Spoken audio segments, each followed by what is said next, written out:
मिनश्शैतानिर्रजीम बिस्मिल्लाहिर्रहमानिर्रहीम। हमारी आज की ये तीसरी क्लास है। गुस्ल के मुतालिक हम सारा अहकाम, सारे मसाइल पढ़ चुके हैं, तरीका भी पढ़ चुके हैं। मर्द हो या औरत हो, उसके शर्मगाह से पेशाब के अलावा 3 किस्म की मादे जो हैं वो निकलते हैं। उनकी तफसील समझेंगे तो उसका हुक्म समझने में आसानी होगी। सबसे पहले है मनी, मज़ी और वदी। इनको अलग अलग जानना इसलिए ज़रूरी है कि इन तीनों के हुक्म यानी कि अहकाम जो हैं वो भी अलग अलग हैं। जब हमें हुक्म का पता नहीं होगा, यानी उसकी पहचान नहीं होगी, इन तीनों की अलग अलग अक़साम का पता नहीं होगा कि जी मनी किसको कहते हैं, मज़ी किसको कहते हैं, वदी किसको कहते हैं, तो उसका हुक्म समझने में भी हमें दुश्वारी होगी और हमें नहीं मालूम होगा कि हमने कब गुस्ल करना और कब वज़ू करना है। इसलिए इन चीज़ों का जानना अज़ ज़रूरी है। सबसे पहले है मनी। इसके बारे में शायद कल बात हो चुकी है तफसील के साथ। मनी वो होती है जो शहवत के साथ, शदीद शहवत के साथ निकलती है और वो उछल के निकलती है, यानी कूद के निकलती है। ऐसी मनी जो कूद के नहीं निकलती, शहवत के साथ नहीं निकलती, वो गुस्ल को फ़र्ज़ नहीं, वो गुस्ल को लाज़िम नहीं करती। जो शहवत के साथ निकलती है मनी, जहाँ जो कूद के निकलती है, उछल के निकलती है, उससे गुस्ल क्या हो जाता है, लाजिम हो जाता है। वो मर्द की मनी जो है वो गाढ़ी सफ़ेद रंग की होती है, वो लंबाई में फैलती है। औरत की मनी जो है वो पतली होती है, जर्द रंग की होती है, मगर वो गोलाई में फैलती है। यानी मर्द और औरत की मनी की पहचान भी मुख्तलिफ है, गिरने में मुख्तलिफ है। हुक्म क्या है, चाहे मर्द हो या औरत हो, जब मनी निकलेगी तो क्या हो जाएगा, इंसान पे गुस्ल फ़र्ज हो जाएगा। उसके बाद दूसरे नंबर पे आती है मज़ी। मज़ी पतली होती है, मनी की बनिस्बत सफ़ेदी माइल पानी की तरह होती है, ज़्यादा गाढ़ी नहीं होती। शहवत के वक़्त भी निकलती है और बिना शहवत के भी निकलती है। जब इंसान को शहवत आती है तो मनी निकलने से कबल दोनों की शर्मगाह से जो रतूबत निकलती है वो मज़ी होती है। मज़ी के निकलने से शहवत के अंदर कमी नहीं आती। मज़ी निकले, मर्द हो या औरत हो, उससे गुस्ल फ़र्ज नहीं होता। एक सूरत जो पहले गुस्ल के अहकाम के अंदर, गुस्ल के मसाइल में बयान हो चुकी है कि जी अगर रोज़े की हालत में या रोज़े की हालत के अलावा मियाँ बीवी ने आपस में बोसो की ना किया और वो बोसो की ना कपड़े उन्होंने पहने हुए थे, कपड़ों के साथ ही उन्होंने बोसो की ना किया। अब बोसो की ना करने से शहवत आती है। शहवत आने से लाजम नहीं कि फ़ौरन मनी निकल आए। मनी से पहले जितनी भी देर ये शहवत वाली हरकत इंसान करे तो मज़ी निकलती है, मनी नहीं निकलती। मनी आखिरी इंतहा है उसकी, वो मज़ी निकलेगी। मज़ी निकलने से इंसान के ऊपर गुस्ल फ़र्ज नहीं होता। गुस्ल फ़र्ज होता है सिर्फ एक ही सूरत में, वो मनी की सूरत में है। और उसके अलावा जो सूरत है वो कल बयान हो चुकी है कि अगर वो दोनों मियाँ बीवी बिना कपड़े के आपस में मिलाप करते हैं और उनकी शर्मगाहें आपस में टच हो जाती हैं, तो तब हुक्म ये है कि मनी निकले या ना निकले, इंजाल हो ना हो, मर्द या औरत में से कोई फारग हो या ना हो, गुस्ल फ़र्ज हो जाता है अगर बिना कपड़े के आपस में मिलते हैं। और अगर कपड़ों के साथ मिलते हैं तो जितनी मर्जी मज़ी निकल जाए, इंसान के ऊपर गुस्ल फ़र्ज नहीं होता। तीसरे नंबर पे आ जाती है वदी।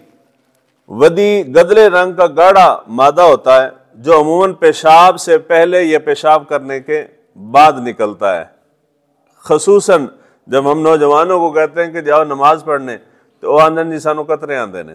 उन कतरों से एक कतरा ये भी मुराद है, यानी ये बीमारी है, कमज़ोरी की वजह से भी ऐसा होता है। एक पेशाब के कतरे होते हैं और एक ये वदी के कतरे होते हैं। दूसरे नंबर पे वदी की मेन वजह जो है वो है कमज़ोरी लायक होना। यानी इंसान जब हद से ज़्यादा कमज़ोर हो जाता है तो पेशाब करने के लिए बैठता है, छोटे पेशाब के मकाम से बाज़ दफ़ा पेशाब करने से पहले इस तरह लेसदार मादा निकलता है, या बाज़ दफ़ा पेशाब करने से जब इंसान फारिग होता है तो तब इंसान के शर्मगाह से लेसदार मादा निकलता है। उस मनी के निकलने से गुस्ल फ़र्ज होता है। और उसके अलावा जो दो चीज़ें हैं, मज़ी और वदी, इन दोनों के निकलने से इंसान के ऊपर वज़ू लाजिम आ जाता है। क्या लाजिम आता है जी? वज़ू। यानी इंसान, उसकी दूसरी सूरत है, आपने मोबाइल उठाया हुआ है, ये आप इस तरह के गलत तसव्वुरात के अंदर खो गए हैं तो उससे मनी नहीं निकलती, मज़ी निकलती है। तो जब मज़ी निकलेगी, चाहे आप जाग रहे हैं या सो रहे हैं, तो उससे इंसान के कपड़े नापाक होंगे, जिस जगह पे वो कतरा लगेगा, जिस जिस मकाम पे लगेगा वो कपड़े भी नापाक होंगे और वज़ू भी ख़त्म हो जाएगा। खुलासा ये हुआ कि इंसान के शर्मगाह से 3 किस्म के पेशाब के अलावा मादे निकलते हैं, मनी, मज़ी और वदी। उनमें से मनी निकल आए तो मनी निकलने से गुस्ल फ़र्ज हो जाता है। इसके अलावा मज़ी और वदी निकल आए तो उससे गुस्ल फ़र्ज नहीं होता, वज़ू लाजिम आ जाता है, वज़ू फ़र्ज हो जाता है। और ये दोनों चीज़ें, तीनों चीज़ें नापाक हैं, यानी नजस हैं। कपड़े के जिस हिस्से पे लगेंगे उस कपड़े को, उस हिस्से को धोना लाजिम है। मनी निकल आई तो वो तो हम एहतमाम करते हैं कि जी हमने कपड़े तब्दील कर लिए। अगर कपड़े तब्दील नहीं करते, उसी जगह को, उस मकाम को धो के वही कपड़े आप दोबारा पहन सकते हैं। हदीस मुबारक में ना खुरचने का हुक्म है कि अगर इंसान के कपड़ों के ऊपर मनी लग गई है, मनी खुश्क हो गई है, तो आप उसको खुरच के, झाड़ के, तो धोए बगैर नमाज पढ़ सकते हैं। अब वो मसला इस ज़माने का नहीं है। उस ज़माने में चूँकि खुराकें अच्छी थी, लोगों की सेहतें अच्छी थी, तो मनी होती थी हद से ज़्यादा गाढ़ी, वो खुरची जा सकती थी। जिस तरह की बहुत गाढ़ी चीज़ इंसान के कपड़ों के ऊपर लग जाए तो जब वो खुश्क हो जाएगी, मिसाल है आपको बाहर जाते हैं तो गारा लग जाता है, मट्टी लगती है, तो जब वो खुश्क होगी आप उसको खुरचेंगे, वो सारी निकल जाएगी। तो मनी की कैफियत तब ये थी, उस वक़्त खुरचना काफ़ी था। इस वक़्त वो कैफियत है नहीं है। अब खुरचेंगे तो उसका असर ख़त्म नहीं होता, अब धोना जो है ना वो लाजिम है। तो वो आपने धो लिया, मनी के अलावा मज़ी और वदी निकली तो उसका एहतमाम नहीं होता। लोगों को पता भी कोई नहीं होता कि जी ये क्या चीज़ है। लोग समझते हैं कि जी बस ठीक है, गुस्ल फ़र्ज कोई नहीं हुआ, बस चलेगा। नहीं, वो कपड़े के जिस हिस्से पे लगेगा वो कपड़े नापाक हो जाएंगे। यहाँ पे मसला जो है वो समझने वाला है। ये है अहले सुन्नत के यहाँ कि जी ये तीनों मादे जो निकल रहे हैं इंसान के जिस्म से, ये नापाक हैं। अहले सुन्नत का भी यही मौक़िफ़ है। अहले देवबंद जो हैं उनका भी मौक़िफ़ यही है कि जी ये तीनों पानी जो हैं ये क्या है, नापाक हैं, यानी नजस है। अहले हदीस हज़रात हैं, मकतबा फ़िक्र है, उनके यहाँ भी यही है कि जी ये तीनों पानी जो हैं ये नापाक है। पीछे एक तबका रह जाता है अहले तशरीह का। ये जो कंपैरिजन है ना, ये तनकीद नहीं है। ज़ाहिर बात है उन्होंने किताबों के अंदर लिखा है ना, वो सिर्फ समझाने के लिए आपको, ताकि ये मालूम हो कि जी कुरान और हदीस के ज़्यादा करीब कौन है।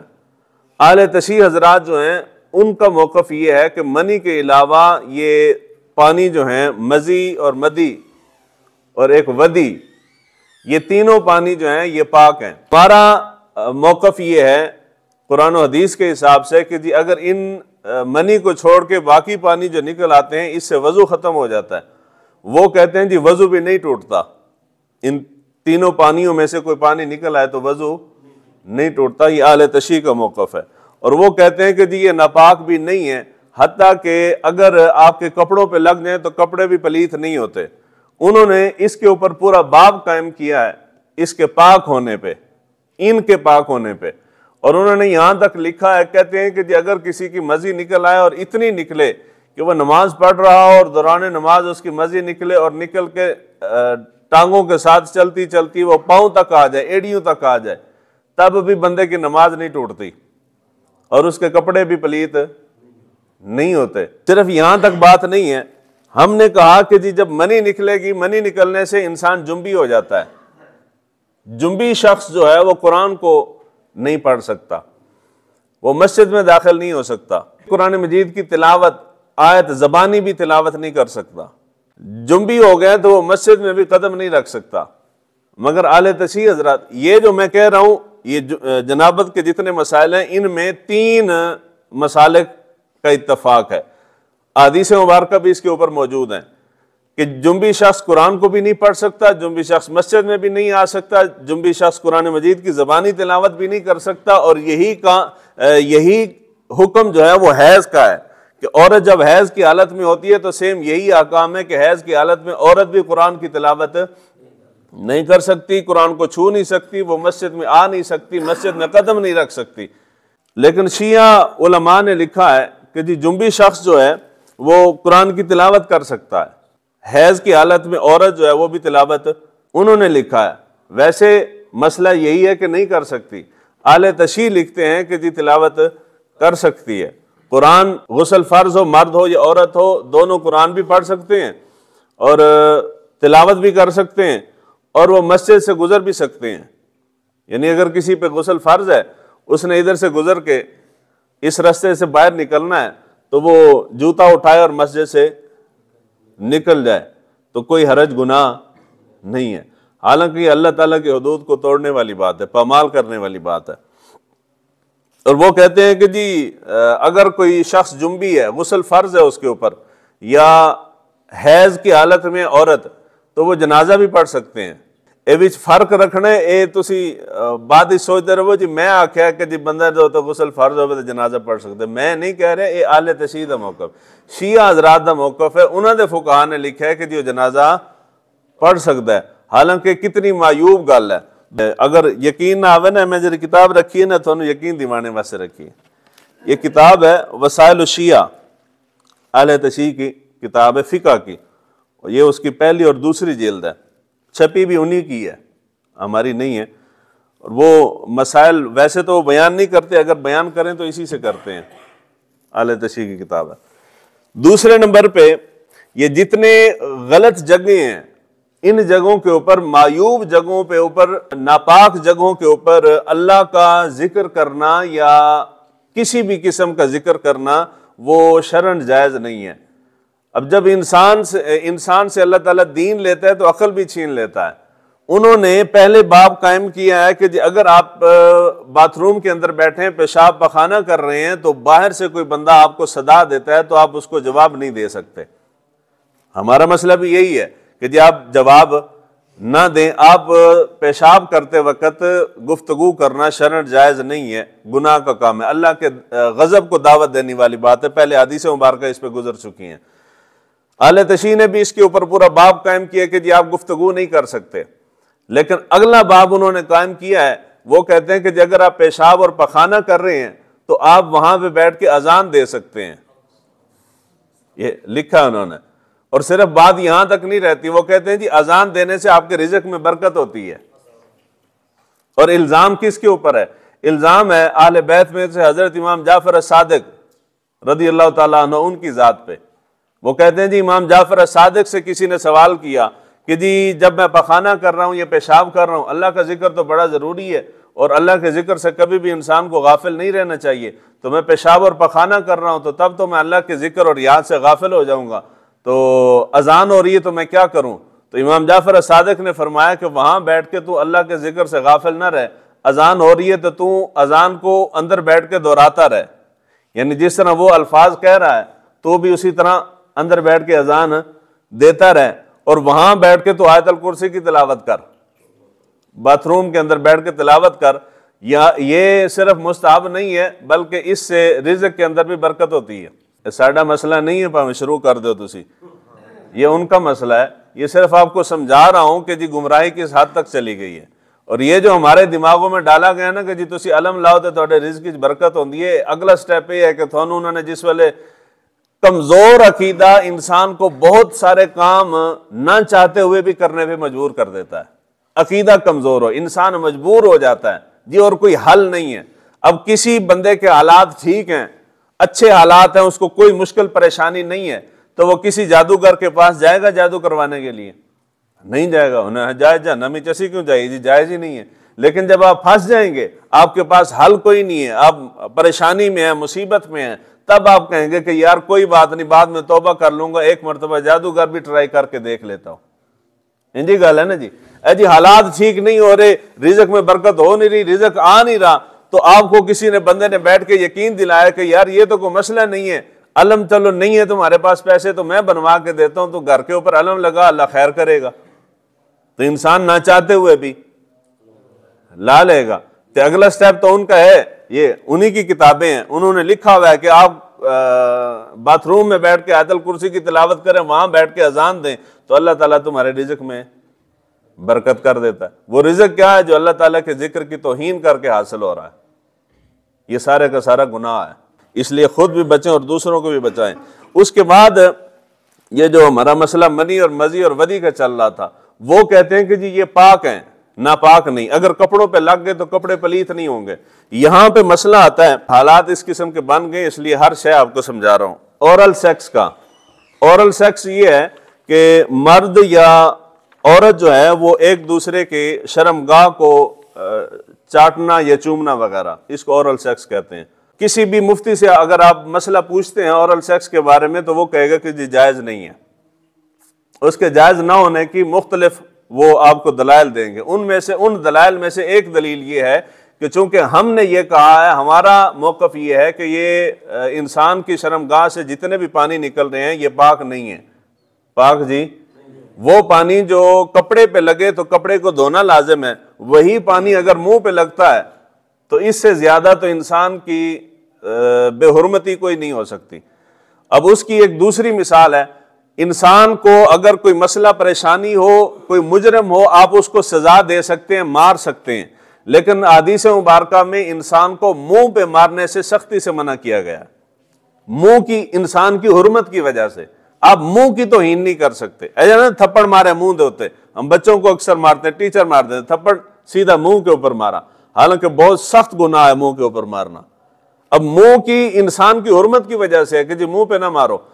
थप्पड़ तो कोई इतनी मायूब शय नहीं है, ये नापाकी, निजासत किसी के मुंह के ऊपर मल देना, ये उससे बड़ी तौहीन है।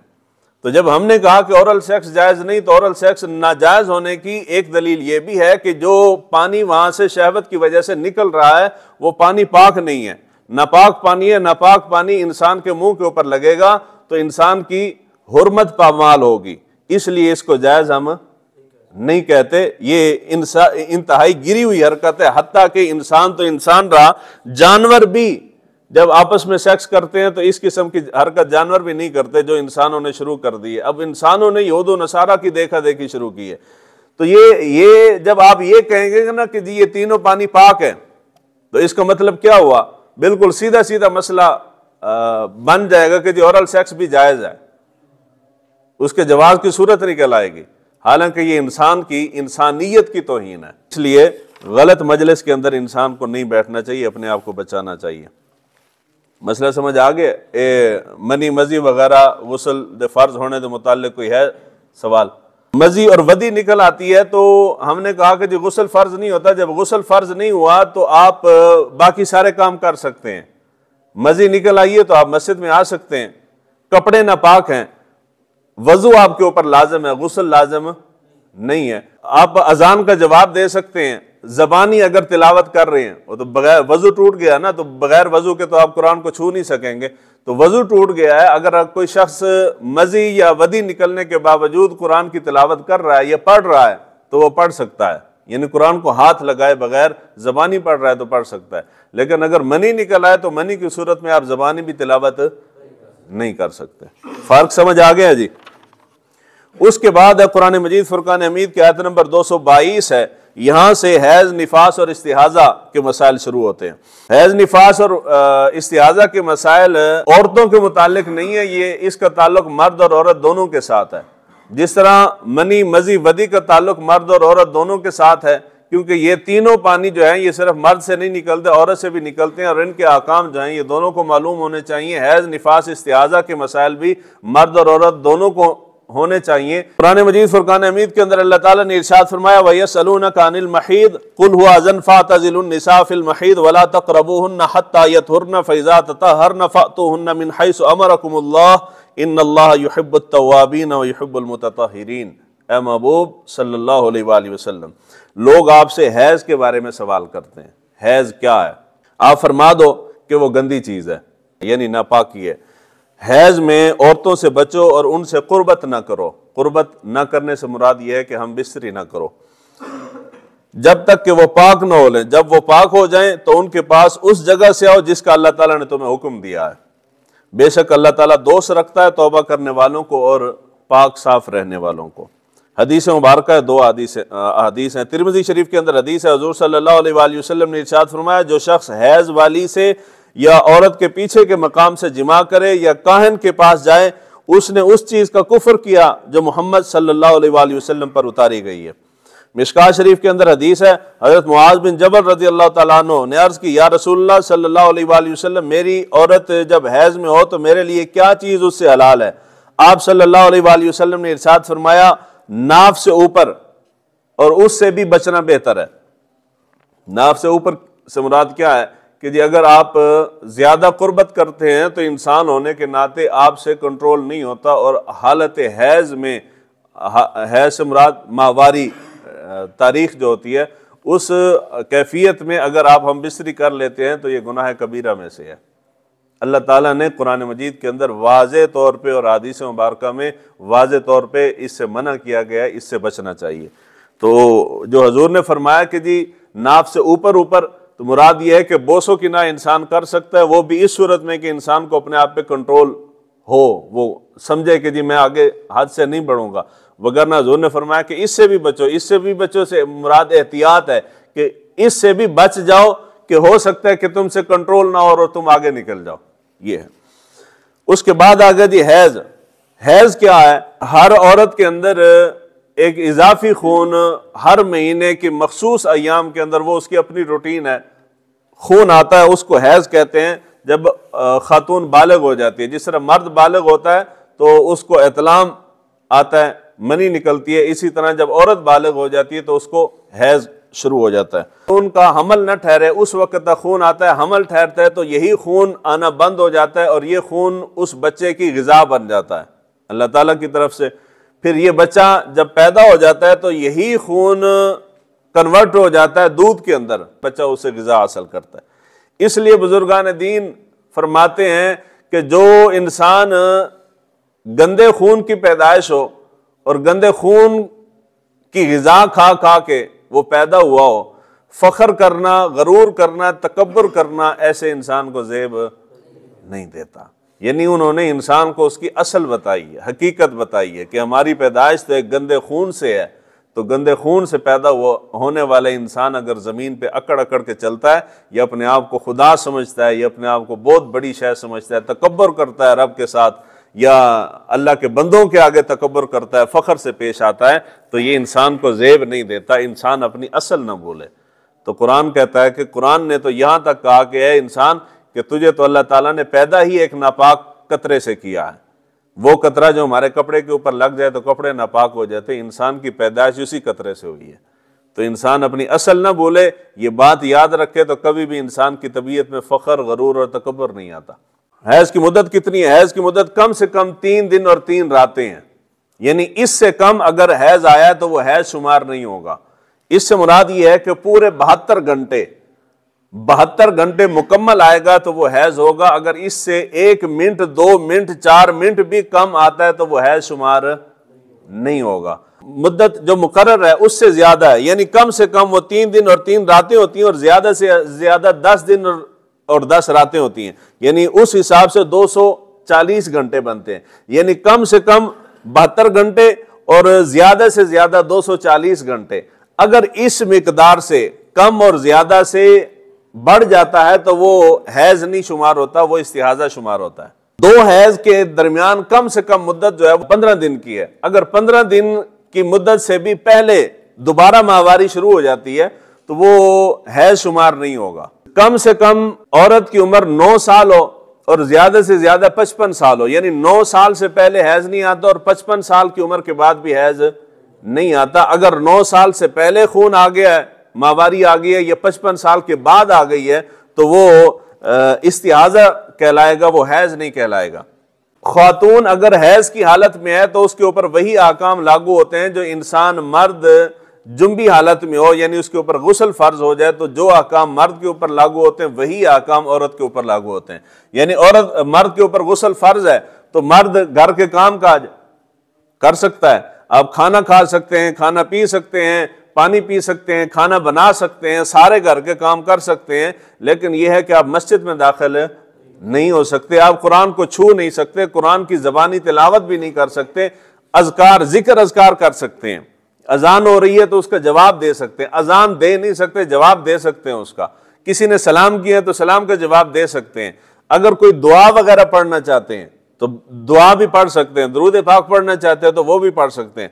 औरत अगर हैज की हालत में है तो यही आकाम है कि वो मस्जिद में दाखिल नहीं हो सकती, कुरान मजीद को छू नहीं सकती, कुरान को उठा नहीं सकती, कुरान अगर गिलाफ में हो तब भी वो नहीं उठा सकती, कुरान मजीद की ज़बानी तिलावत भी नहीं कर सकती।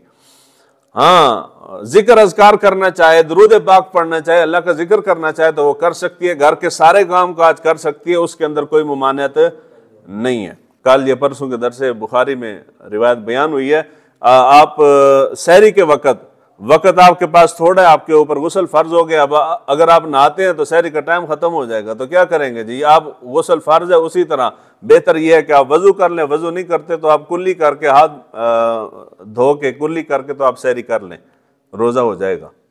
यानी जनाबत की हालत में जल्द से जल्द नहाना चाहिए, लेकिन अगर आप नहाए बगैर खा पी लेते हैं तो उसके अंदर कोई गुनाह वगैरह नहीं है। सिर्फ ये है कि हुजूर सल्लल्लाहु अलैहि वसल्लम को फरमाने, चूंकि इस्लाम के अंदर सफाई का बड़ा ताकीद है, तो हुजूर ने इरशाद फरमाया कि जब तक जुम्बी घर के अंदर होता है तो रहमत के फरिश्ते नहीं आते। जिस तरह कुत्ता अगर घर के अंदर हो तो रहमत के फरिश्ते नहीं आते, इसी तरह जुम्बी भी घर में हो तो रहमत के फरिश्ते नहीं आते। तो इसलिए जब इंसान के ऊपर गुस्ल फ़र्ज हो जाए, कोशिश करनी चाहिए जल्द से जल्द, जितनी जल्दी आप नहा सकते हैं नहा लें। तो ये जो मसला है ना कि आप किसी बाहर नौजवान को कहें कि आ नमाज पढ़ने चलिए, तो आंदा जी मेरे कपड़े नापाक ने। और कपड़े नापाक से मुराद क्या है? या तो ये है कि हर वक्त मज़ी निकलती रहती है तो तब नापाक है, या ये है कि गुस्ल फ़र्ज है तो बाहर फिर रहे तो इसलिए नापाक है। यही सूरत हो सकती है ना जी। तो पाक रहने के लिए मस्जिद शर्त नहीं है कि जी तुमने मस्जिद में जाना है तो गुस्ल करके जाओ, नहीं, घर में रहना है तब भी गुस्ल लाजमी है। सिर्फ मस्जिद के लिए गुस्ल लाजिम, गुस्ल फर्ज हो जाए तो ये नहीं कि मैंने मस्जिद में जाना है तो नहाऊंगा, अगर मस्जिद में नहीं जाना तो फिर इंजी लगा फिर कोई नहीं, वो बहुत बड़ी नौसत है। इसलिए गुस्ल फर्ज हो जाए, मस्जिद में आपने आना है या नहीं आना, गुस्ल लाजमी करना है। उसके बाद है निफास। निफास उस खून को कहते हैं कि जो बच्चा पैदा होने के बाद खातून को आता है, उसकी ज्यादा से ज्यादा मिकदार जो है, मुद्दत जो है वो 40 दिन है, जिसको आप चिल्ला है, चलिया जो भी कहते हैं, चलिया कहते हैं, ये जो भी कहें। ये हमारे यहाँ गलत फहमी औरतों को, बच्चा पैदा होने के बाद खातून समझती है कि जी 40 दिन यानी चिल्ला पूरा करना है। हालांकि हैज की मुद्दत जिस तरह है, हैज की एक मुद्दत नहीं होती, हर खातून की अपनी अपनी आदत है, उसकी आदत के हिसाब से उसके दिन होते हैं। मिसाल है, हमने पढ़ लिया कि हैज की कम से कम कितनी मुद्दत है? 72 घंटे, यानी कम से कम 3 दिन है, 3 दिन और 3 रातें।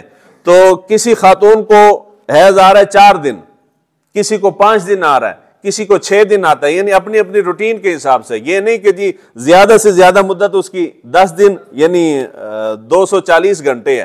तो हैज किसी को आ गए, उसकी आदत है कि 3 दिन होता है, तो वो 10 दिन नमाज रोजा छोड़ी रखेगा, नहीं जी मैं हैज के अंदर हूं, ऐसे तो जायज नहीं है। नहीं, वो अपनी आदत के हिसाब से रुकेगी कि अगर उसकी 4 दिन की आदत है तो 4 दिन, अगर 5 दिन है तो 5 दिन बाद वो गुस्ल करेगी, पाक हो जाएगी। अगर किसी की आदत 6 दिन की है तो वो 6 दिन बाद गुस्ल करेगी, पाक हो जाएगी। यानी 240 घंटे से ऊपर नहीं जा सकती और 72 घंटे से नीचे भी नहीं आ सकती। इसके दरमियान में हर औरत अपनी मुद्दत के हिसाब से रहेगी। जिस तरह हैज की आदत हर खातून की अलग अलग है, इसी तरह निफास की आदत भी हर खातून की अलग अलग है। यानी 40 दिन लाजिम नहीं है, यह मसला है जरा समझा रहे हैं। अगर किसी खातून का पहला बच्चा पैदा होता है और वो पहला बच्चा पैदा होने के बाद उसको खून आता है जी 2 दिन बाद खून रुक जाता है, तो उसकी मुद्दत मुकर्रर हो जाएगी, उसकी आदत का तयन हो जाएगा कि जी निफास में इसकी आदत 2 दिन की है। जिस तरह के हैज आया तो हैज में उसकी आदत है जी 3 दिन की, निफास के अंदर उसकी आदत मुकर्रर हो गई जी 2 दिन की है। 2 दिन बाद वो गुस्ल करेगी और चलिया उसदा खत्म हो जाएगा। चलिया उसदा यानी 2 दिन बाद चलिया खत्म हो गया, उस तो बाहर निकल आई है। हुण उसदे उत्ते नमाज भी लाजिम है, रोजा अगर रमजान का महीने तो रोजे भी उसदे उत्ते लाजिम ने। अगर किसी की पहले बच्चे की पैदाइश के बाद उसको निफास आता है 10 दिन, तो उसकी 10 दिन की मुद्दत मुकर्रर होगी। अगर किसी को 15 दिन आ रहा है तो 15 दिन मुकर्रर हो जाएगा। फिर दूसरा बच्चा पैदा होगा तो 15 दिन का एतबार होगा, 40 दिन का एतबार नहीं होगा। तो किसी को आते हैं 20 दिन, तो 20 दिन के अंदर उसका चलिया खत्म हो जाएगा। 30 दिन आता है तो 30 दिन बाद। अगर किसी खातून को 40 दिन आता है तो ये उसका 40वां है, चलिया है। अगर हर औरत के लिए चलिया लाजिम है, यानी 40 दिन लाजिम नहीं है कि वह नमाज छोड़े रखे। अगर वो अपनी मुद्दत से तजावुज करती है, मिसाल है उसकी मुद्दत है, खून रुक गया है, निफास रुक गया है 5 दिन बाद, और वो उसके बाद 35 दिन वैसे ही फिरती रहती है, तो वो गुनहगार होगी। क्या होगी जी? गुनहगार होगी। यानी वो 35 दिन की नमाजें उसने छोड़ दी हैं जो कि उसके ऊपर लाजिम थी, 35 दिन के उसने रोजे छोड़ दिए हैं जो कि उसके ऊपर लाजिम थे। तो ना रोजे माफ होते हैं और ना नमाजें माफ होती हैं। अल्लाह का जिक्र भी छोड़ दिया है, वो घर के अंदर नापाकी की हालत में फिर रही है, तो घर के अंदर नहुसत भी है। इसलिए खातून को चाहिए कि जो उसकी मुद्दत है उसी मुद्दत के हिसाब से अपने आप को पाक साफ कर ले। उसके बाद दूसरा मसला आ जाता है कि जी खातून की मुद्दत थी, खातून की आदत थी 4 दिन की, 5 दिन की, 5 दिन बाद यानी उसकी रूटीन है, बच्चा पैदा होने के 5 दिन बाद वो पाक हो जाती है। उसने गुस्ल किया, गुस्ल करने के बाद उसने नमाजें शुरू कर दी। 40 दिन ज्यादा से ज्यादा मुद्दत है, यानी 40 दिन तक एहतमाल है आने का। लेकिन बाज दफा हो जाता है कि मुद्दत के अलावा उसने समझा कि जी मेरा यानी दौरानिया खत्म हो गया, 5 दिन के बाद उसने नमाजें शुरू कर दी और रोजे रखना भी शुरू कर दिए। 5 दिन बाद उसने ये सारा काम शुरू किया और चलते चलते 40 दिन से 1-2 दिन पहले या 40 दिन अभी मुकम्मल नहीं हुए, 1 दिन रहता था, उसको दोबारा खून आ गया, यानी निफास दोबारा आ गया। तो वो जो दरमियान के 30 दिन उसने नमाजें पढ़ी हैं या 30 दिन उसने रोजे रखे हैं, वो सारे का सारा खत्म हो जाएगा। ये थोड़ी परेशानी वाली गल नहीं, औरतों की परेशानी वाली गल है कि वो अपनी मुद्दत का तयन करें। मुद्दत का तयन होगा तो फिर ये मसला नहीं बनेगा। ये उनको पता है कि जी हमारी मुद्दत क्या है। तो हमारी खवातीन जो हैं वो बच्चे की पैदाइश के बाद अमूमन उनको इन चीज़ों को मसले को पता ही नहीं होता। उन्होंने 7 बीबियाँ 12-10 बीबियाँ की कहानियाँ आंदियाँ ना खाली, हालांकि ये ज़रूरी है। इनके साथ नमाज रोजे का ताल्लुक है ना जी। हैज, निफास, इस्तिआज़ा वगैरह इसके मसाइल जानना मर्द के ऊपर, औरत के ऊपर लाजिम है। ये पाकी पलीती के मसाइल जानना मर्द के ऊपर लाजिम है। वो जो हमने कहा ना कि जी हुजूर सल्लल्लाहु अलैहि वसल्लम ने इरशाद फरमाया तलबुल इल्मी फरीदतुन अला कुल्ली मुस्लिमिन व मुस्लिमतिन, हर मुसलमान मर्द और औरत के ऊपर इल्म हासिल करना फ़र्ज है। तो उस इल्म से मुराद दर्स निज़ामी नहीं है, उस इल्म से मुराद ये फ़र्ज इल्म है जो हर मुसलमान के लिए लाजिम है, हर औरत के लिए लाजिम है। तीसरे नंबर पे आगे इस्तिहाजा। इस्तिहाजा बीमारी के खून को कहते हैं। 2 चीजों की मुद्दत हमने पढ़ ली, वो मुद्दत इसीलिए पढ़ी। हैज की कम से कम मुद्दत कितनी है?